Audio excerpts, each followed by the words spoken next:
Nous avons vu que le Saint-Esprit demeure dans notre esprit, son esprit dans l'homme intérieur. Le corps est le temple du Saint-Esprit, il est vrai, mais ce n'est qu'une simple enveloppe autour du sanctuaire dans lequel il habite.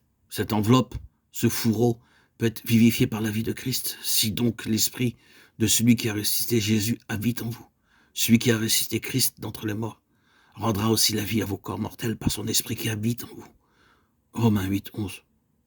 Il nous faut connaître à un très haut degré cette vie divine, vivifiant nos corps, afin que nous soyons capables de soutenir la lutte actuelle.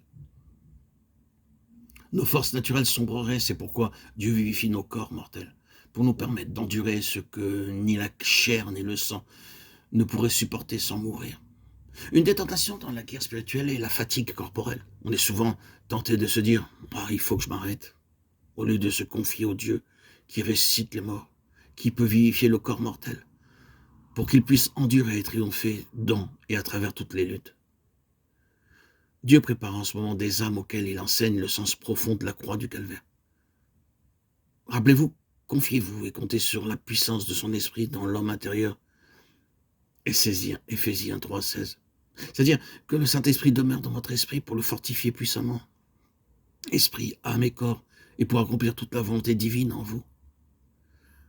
D'ailleurs, dans Éphésiens 6, Paul nous exhorte à être forts dans le Seigneur, et par sa force toute puissante. Oh, comme nous avons besoin de force, car souvent, nous ne pouvons presque plus résister. Il faut que nous soyons forts. Comment arriverons-nous à être fortifiés en esprit? Paul nous le dit. Puissamment fortifié par le Saint-Esprit dans l'homme intérieur, Éphésiens 3, 16. C'est le Saint-Esprit, l'Esprit, qui ressuscita Jésus d'entre les morts. Ce même Esprit Saint qui est dans notre esprit pour nous fortifier puissamment dans l'homme intérieur qui vivifiera aussi nos corps mortels par son Esprit demeurant en nous. Remarquez encore comment Paul parle de l'Esprit comme d'une partie distincte de l'âme et du corps.